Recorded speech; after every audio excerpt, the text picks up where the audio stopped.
장 말씀을 같이 보도록 하겠습니다.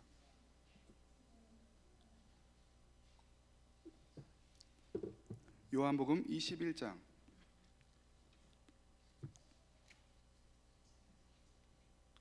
21장 우리가 망각의 동물이잖아요. 우리가 지난 시간에 어떤 것들을 들었는지 우리가 까먹을 수 있기 때문에 우리 처음부터 지난주 본문 말씀을 읽고 또 이번 주 본문 말씀도 같이 읽도록 하겠습니다. 21장 1절부터 14절까지 말씀입니다. 제가 한 절, 여러분들이 한 절, 마지막 절은 같이 읽도록 합니다. 신약 184면입니다. 신약 184면.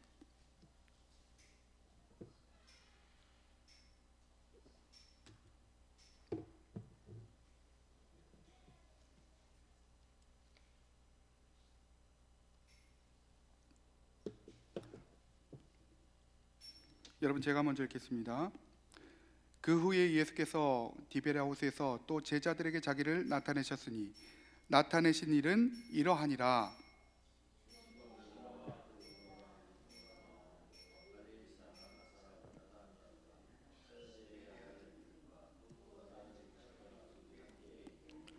시몬 베드로가 나는 물고기 잡으러 가노라 하니 그들이 우리도 함께 가겠다 하고 나가서 배에 올랐으나 그날 밤에 아무것도 잡지 못하였으니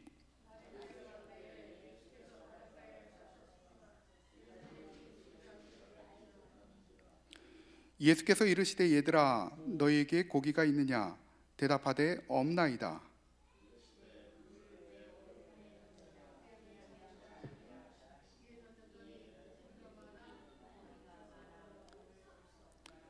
예수께서 사랑하시는 그 제자가 베드로에게 이르되 주님이시라 하니 시몬 베드로가 벗고 있다가 주님이라 하는 말을 듣고 겉옷을 두른 후에 바다로 뛰어내리더라.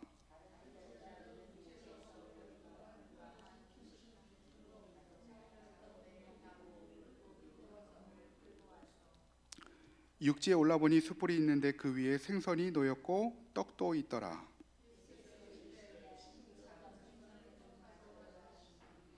시몬 베드로가 올라가서 그물을 육지에 끌어올리니 가득히 찬 물고기가 153마리라. 이같이 많으나 그물이 찢어지지 아니하였더라.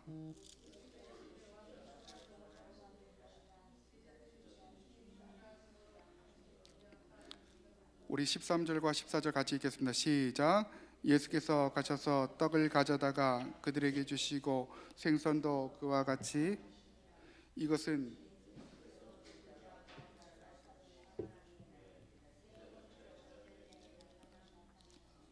아멘.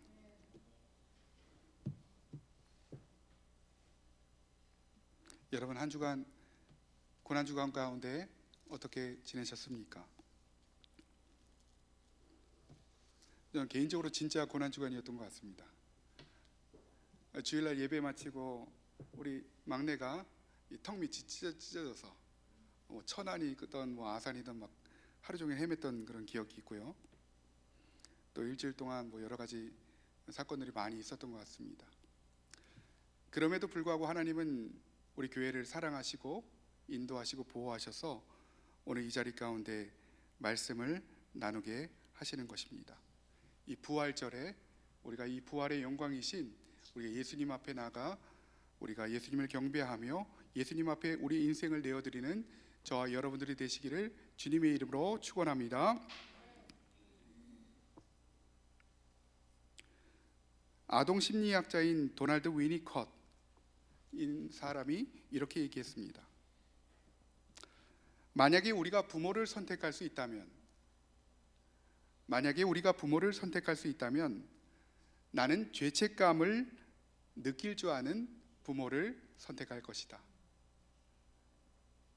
만약에 우리가 부모님을 선택할 수 있다면 나는 죄책감을 느끼는 부모를 선택할 것이다.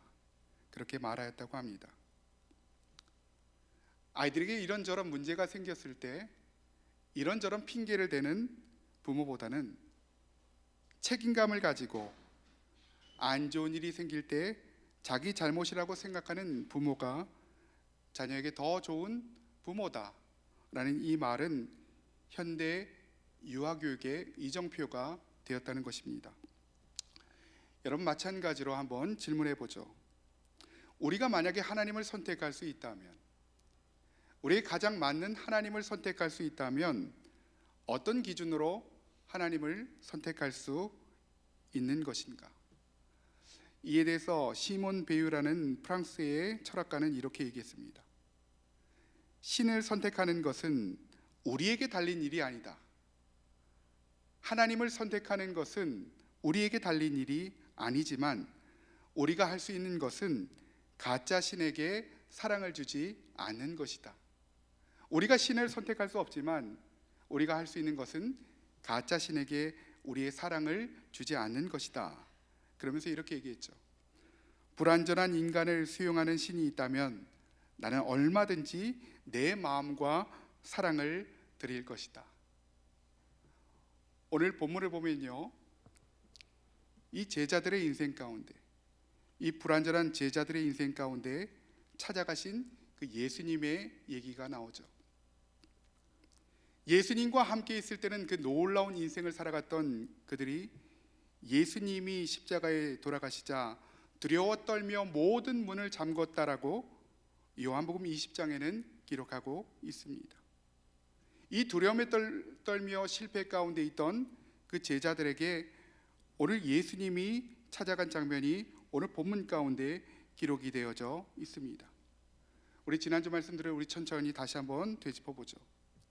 21절 보니까 디베랴 호숫가에 예수님이 나타나셨다. 제자들에게 자기를 나타내셨다. 실패 가운데 있던, 절망과 좌절 가운데 있던 제자들에게 예수님이 직접적으로 나타나셨다라고 그렇게 얘기하고 있습니다. 오늘 본문 2절과 3절을 보니까 베드로가 주변의 다른 제자들과 함께 있습니다. 그러면서 베드로가 이렇게 얘기하죠. 나는 물고기 잡으러 가노라. 그러니까 그들이 우리도 함께 가겠다라고 그렇게 얘기하고 있습니다. 예수님이 없는 삶 가운데, 예수님이 사라진 삶 가운데 그들은 너무도 비참한 삶을 살았음에도 불구하고 예수님을 찾지 않고 내 마음대로, 내 뜻대로, 내 욕심대로 살아가고자 하는 마음들이 그들 가운데 있었던 것입니다. 그 결과가 무엇입니까? 3절에 보니까 그날 밤에 아무것도 잡지 못했다. 영적인 암흑기가 그들 가운데 찾아왔다라고 성경이 얘기하고 있습니다. 그럼에도 불구하고 제자들은 예수님을 인식하지 못하고 있습니다. 4절 말씀에 보니까 예수께서 바닷가에 서셨음에도 불구하고 제자들이 예수님인 줄 알지 못하였다. 내 인생길 가운데 예수님이 나타나셨음에도 불구하고, 내 삶 가운데 예수님이 말씀하심에도 불구하고 제자들이 알아보지 못하였다라고 그렇게 얘기하고 있는 것입니다. 오늘 그 예수님께서는 자신을 알아보지 못하는, 너무도 허망한 인생을 살아가고 있는 그 제자들에게 다가가셔서 오늘 5절의 말씀으로 이렇게 얘기하고 있는 것입니다. 오늘 5절 말씀을 우리 같이 한번 읽어보도록 하겠습니다. 우리 한 목소리 읽습니다. 시작. 예수께서 이르시되, 예수님이 말씀하시죠. 얘들아, 너희에게 고기가 있느냐? 밤새도록 너희의 능력과 너희의 힘으로 살아가고자 했더니 괜찮더냐라고 우리 예수님께서 그렇게 얘기하고 있는 것입니다. 예수님 없이 살아가는 인생들, 내 마음대로 살아가는 인생들, 내 뜻대로 살아가는 인생들, 돈을 벌고자 예배를 중단하고, 공부를 하고자 예배를 중단하고, 내 마음대로 내 뜻대로 화내고 싶을 때 화내고 거짓만 하며 살아가는 그 인생길 가운데 오늘 예수님은 너희에게 고기가 있느냐? 나 없이 살았더니 괜찮더냐라고 그렇게 얘기하고 있는 것입니다. 오늘 지금 본문의 제자들은요, 본업으로 돌아가 인생의 허무함을 느끼며 살아가고 있습니다. 패배감으로 가득한 그 인생길을 그들은 살아가고 있습니다. 여러분, 그들의 대답은 무엇입니까? 바로 없나이다. 내가 예수와 함께 살지 못했더니 내 손에 남아있는 것이 아무것도 없습니다 라고 그렇게 외치고 있는 것입니다. 자, 이제부터 오늘 본문 말씀을 우리가 들어가 보도록 하죠. 왜 예수님께서는 굳이 이 제자들에게 찾아가셨을까? 왜 예수님께서는 실패한 제자들에게 굳이 찾아가셨을까? 오늘 본문 말씀을 통해서 우리가 몇 가지로 같이 나눠보기 원합니다. 오늘 본문 말씀은 우리에게 세 가지 표적을 보여주고 있습니다. 그 첫 번째가 바로 풍성함의 표적이었습니다. 오늘 6절 말씀 우리 한 목소리로 같이 읽어보도록 하겠습니다. 시작.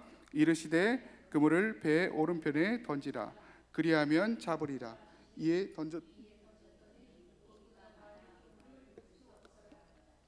여러분, 지금 베드로는요, 오병이어가 일어났던 현장 가운데에서 다시 한번 예수님과 대면하게 됩니다. 예수님과 함께 했을 때 정말로 놀라운 그 역사가 일어났던 오병이어의 현장 가운데에서 예수님과 대면하게 되죠. 여러분, 오병이어 사건과 이 사건의 공통점은 무엇입니까? 바로 하나님이 공급하신다. 하나님이 공급하신다. 내가 내 인생을 주관하는 것이 아니라 바로 하나님이 공급하신다라는 것입니다. 오늘 6절에 보면요, 오늘 실패한 제자들에게 예수님은 한 가지 주문을 하십니다. 여러분, 지난주에도 얘기했지만 그때 당시에는 키가 어디에 있었습니까? 배 오른편에 그물을 던지라 하시는데 키가 배 오른편에 있었다는 거예요. 그렇기 때문에 반대로 왼편에 그물을 던져야 됨에도 불구하고 예수님께서는 뭐라고 하십니까? 배 오른편에 그물을 던져라 라고 그렇게 얘기하고 있는 것입니다. 여러분, 지금 예수님은 어부의 상식과 전통에 어긋나는 명령을 내리고 있다는 것입니다. 그리고 제자들에게 지금 그 무모함에 도전을 하라라고 그렇게 얘기하고 있다는 것입니다. 여러분, 지금 예수님과 제자들이 서 있는 이 디베랴 바닷가는요, 상식으로 살아가는 곳이 아니었습니다. 내 마음대로 내 힘으로 살아가는 것이 아니라 하나님의 영광과 하나님의 힘으로 살아가던 장소였다는 것입니다. 오늘 이 디베랴 바다에서 필요했던 것은 그들이 할 수 있는 일이 아무것도 없다, 내가 할 수 있는 일이 아무것도 없다라는 것들을 깨닫는 것이었습니다. 그저 그분의 말씀대로 순종하며 따라가며 내 모든 것들을 주님의 손에 맡기는 것, 그것이 바로 오늘 본문과 오병이어의 공통점이라는 것입니다. 여러분, 오병이어 사건을 기억하시죠? 예수님이 기적을 나타내셨을 때 어떻게 하셨습니까? 모두 그 자리에 앉아라. 더 이상 너희 힘과 너희 능력으로 살아가는 것이 아니라 그 자리에 앉아라. 하늘을 우러러보시고 유카리스테오라고 축사하신 이후에 놀라운 기적이 일어나게 되었던 것입니다. 오늘 이 사건과 오병이어의 공통점은 내가 할 수 있는 일이 아무것도 없습니다. 하나님, 나는 무익한 종입니다. 내가 가진 것을 모두 하나님 손에 맡겨드립니다. 내 건강과 물질도 하나님 앞에 맡겨드립니다. 내 자녀들도 하나님 앞에 맡겨드립니다. 이 교회도 하나님 앞에 맡겨드립니다. 내 사업장도 하나님 앞에 맡겨드립니다. 내 능력으로 도저히 살아갈 수 없기에, 내 힘으로 도저히 살아갈 수 없기에 모든 것들을 하나님 앞에 맡겨드립니다. 그렇게 믿음으로 나아가기를 원하셨던 것입니다. 여러분, 그렇게 나아갔더니 어떤 일이 일어나게 됩니까? 우리 6절 말씀을 다시 한번 읽어보도록 합니다. 시작. 이르시되 그물을 배 오른편에,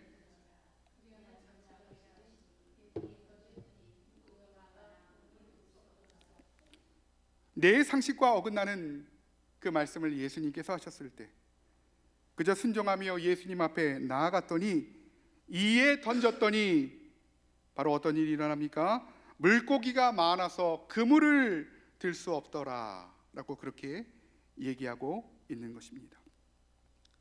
그저 그분의 말씀대로 따라갔더니 믿어지지 않는 그 순간에도 예배 가운데 나갔더니, 내 마음 가운데 의심으로 가득 차 있을 때 하나님 앞에 나아갔더니 하나님이 보여주신 그 첫 번째 표적은 바로 풍성함의 표적이었던 것입니다. 내가 너를 붙잡아 줄게. 내가 너에게 풍성함의 은혜로 함께 할 거야. 내 마음 가운데 의심이 가득 차서 도저히 하나님 앞에 나아갈 수 없을 때, 하나님의 영광의 임재 가운데 나아갈 수 없을 때, 그저 한숨을 쉬며 교회에 나와서 무릎으로 하나님 앞에 나갈 때 하나님께서 보여주셨던 그 첫 번째 표적은 바로 이 풍성함의 은혜였던 것입니다. 오늘 저와 여러분 가운데 이 풍성함의 표적이 함께하기를 주님의 이름으로 축원합니다. 이에 던졌더니 물고기가 많아 그물을 들 수가 없더라. 이에 던졌더니 물고기가 많아 그물을 들 수가 없더라. 여러분, 그리고 이때 베드로와 요한은 드디어 예수님을 알아보기 시작합니다. 지금까지 알아보지 못한 예수님을 드디어 알아보기 시작한다는 거예요. 내가 잃어버렸던 예수님, 내 인생이 이렇게 처참한 인생을 살아가는 이유는 예수님이 내 삶 가운데에서 사라졌기 때문인데, 그 예수님을 드디어 알아보기 시작했다는 것입니다. 오늘 7절 말씀을 같이 한번 읽어보도록 합니다. 시작. 예수께서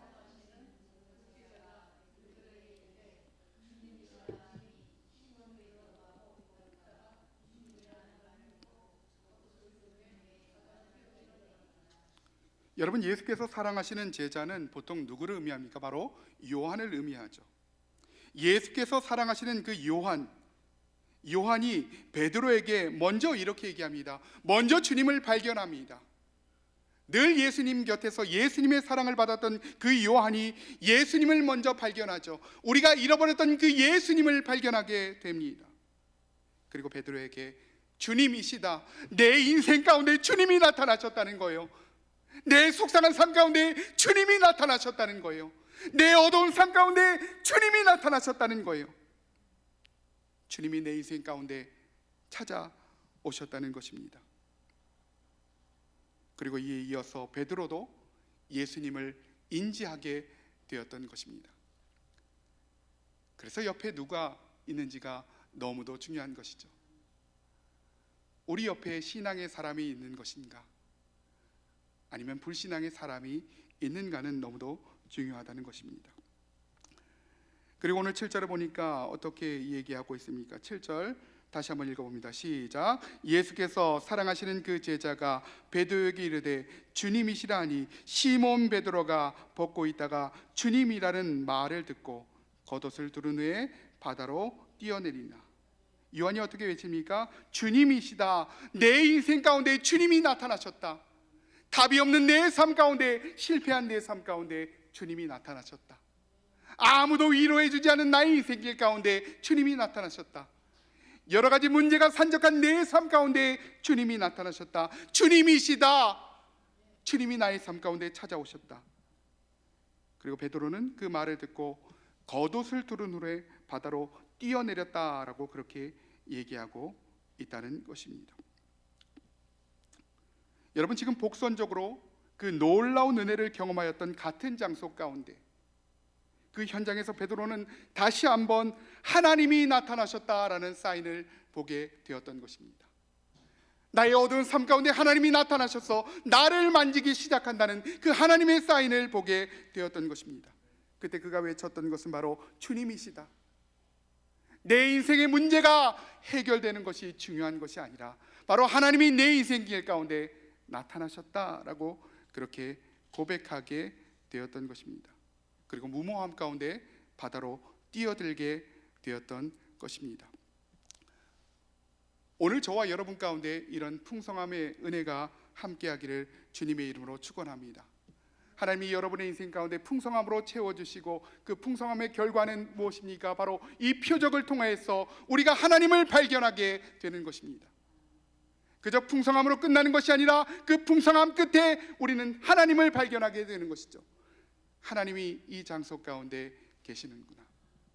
하나님이 나를 주목하고 계시는구나.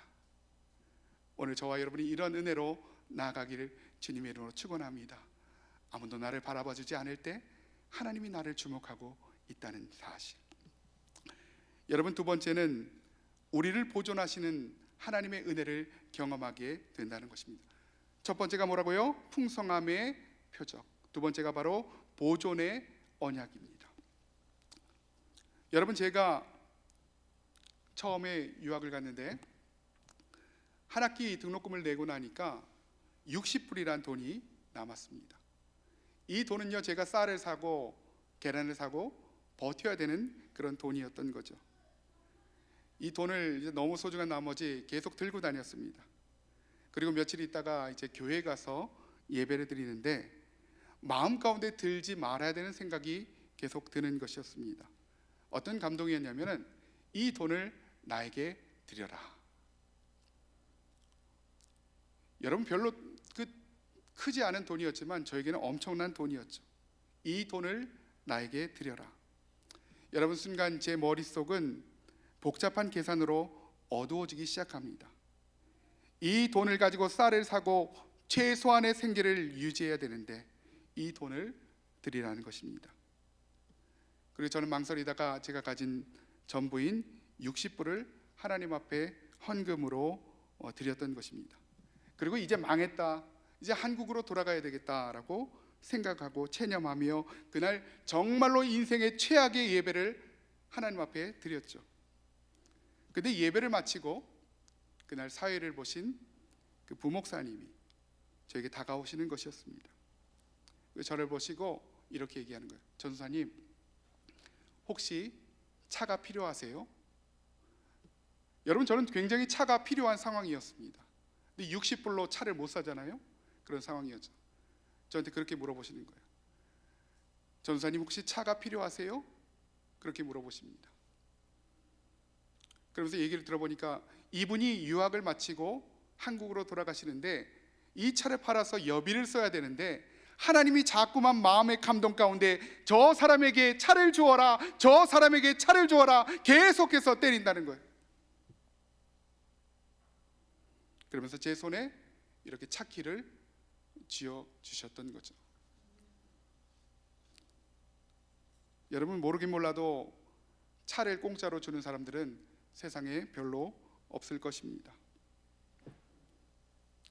저는 그렇게 그 튼튼한 그 미제 차를 가지고 유학 생활을 그렇게 초창기를 열어갈 수 있게 되었던 것입니다. 여러분, 지금 제자들의 마음이 이런 마음 아니겠습니까? 안 될 것 같은 것들을 믿음으로 선택하며 피곤한 몸을 이끌고 다시 한번 그물을 던지고 있는 그들의 모습을 한번 상상해 보시죠. 내 모든 상식과 내 모든 가치관들을 다 내어 던지고 그 길을 한 번 더 선택하는 그 마음들, 아마 저의 마음과 비슷할 것입니다. 그리고 그들은 그때 풍족함을 넘어서는 하나님의 확실한 은총을 경험하게 되었던 것입니다. 여러분, 지금 그들이 누렸던 두 번째 축복은요, 바로 보존의 은혜였습니다. 우리 11절 말씀 같이 한번 읽어보도록 합니다. 11절 말씀 시작. 시몬 베드로가 올라가서 그물을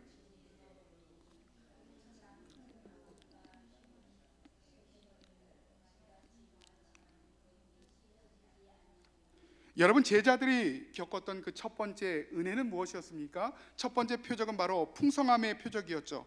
그런데 더 큰 것은 바로 보존의 은혜였다는 것입니다. 내가 너를 지켜줄게. 여러분, 우리에게 아무리 많은 돈이 있더라도 하나님이 우리의 생명을 취하신다면 오늘 우리는 하나님 앞에 서야 되는 연약한 존재임에 불과합니다. 그런데 하나님께서 오늘 이 보존의 언약으로 함께 하셨다라고 그렇게 얘기하고 있습니다. 오늘 본문 11절을 다시 한번 보시면은 153마리나 그렇게 많은 물고기를 잡게 되었다. 그럼에도 불구하고 지금 그물은 전혀 손상을 입지 않고 있다라고 그렇게 얘기하고 있다는 것입니다. 여러분, 1세기 그물은요, 목화로 만들어진 그물이어서 이 그물은 물고기를 조금만 잡아도 끊어지는 연약한 그런 그물이었다는 것입니다. 그래서 우리는 성경을 보면요, 자주 그물이 찢어졌다, 누가복음에도 나오죠. 그물이 찢어졌다라는 표현을 우리는 많이 볼 수 있습니다. 분명히 한 번에 153마리나 되는 물고기가 잡혔음에도 불구하고 더 큰 기적은 바로 이 그물이 전혀 찢어지지 않았다, 보존되었다, 하나님이 지켜주셨다라는 것입니다. 여러분, 그렇다면 지금 본문이 주는 메시지는 무엇입니까? 오늘 11절 말씀을 다시 보면 이같이 많으나 찢어지지 아니하였다. 그물이 찢어지지 아니하였다는 것은 어떤 것들을 의미합니까? 하나님께서 그리스도의 몸된 교회와 그 사역을 하나님이 보존하신다. 하나님의 사람들을 하나님이 지키신다. 사명자들을 하나님이 지키신다. 목양의 주체인 교회가 온전히 그리스도의 날까지 살아갈 수 있도록 하나님이 보호하시고 하나님이 지키신다는 것입니다. 여러분, 이제 베드로는 놀라운 하나님의 사역을 감당해야만 합니다. 앞으로 베드로는 놀라운 하나님의 사역을 로마 땅 가운데서 감당하며 살아가야 되는데 내 힘과 내 능력으로는 살아갈 수 없는 거예요. 여러분, 우리도 마찬가지 아닙니까? 세상 가운데서 하나님의 사람으로 살아가야 되는데 우리에게 능력이 없다는 거예요. 오늘 우리에게 필요한 것은 바로 이 풍성함의 은혜와 보존의 언약인 것입니다. 내가 너를 지켜줄게. 내가 너를 보호해 줄게. 하나님은 실패한 제자들의 인생 가운데 찾아가셨고 실패한 우리들의 인생 가운데 찾아오십니다. 그리고 우리가 세상을 이길 수 있는 힘과 능력을 우리 가운데 허락해 주신다는 것입니다. 이 보존의 은혜를 사모하며 나가는 저와 여러분들이 되시기를 주님의 이름으로 축원합니다. 주님의 이름으로 축원합니다. 주님의 이름으로 축원합니다. 여러분, 이 세 가지 표적을 본 후에 제자들의 반응이 무엇입니까? 우리 12절 말씀을 같이 한번 보도록 하겠습니다. 이 풍성함과 보존, 이 표적을 본 후 제자들의 반응이 무엇입니까? 우리 12절 말씀 같이 한번 읽어봅니다. 시작. 예수께서 이르시되 와서 조반을 먹으라 하시니 제자들이 주님이신 줄 아는 고로 감히 하나님을 발견하고 이 표적을 경험한 이후에 감히 당신이 누구냐라고 묻는 자가 없더라 하나님을 발견하게 되었던 것입니다. 이 표적을 통해서 예수님의 기적을 통해서 하나님을 발견하게 되는 것이죠. 오늘 저와 여러분의 삶 가운데 이런 기적을 통해서 하나님을 발견하며 하나님 앞에 나가는 이 표적을 경험하는 저와 여러분이 되시기를 주님의 이름으로 축원합니다.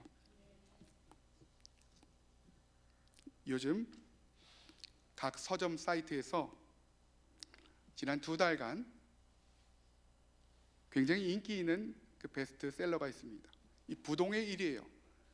다른 책들과 비교할 수 없을 정도의 판매량을 기록하고 있는 이 Say No의 가르침, Say No의 가르침이라는 책이 있습니다.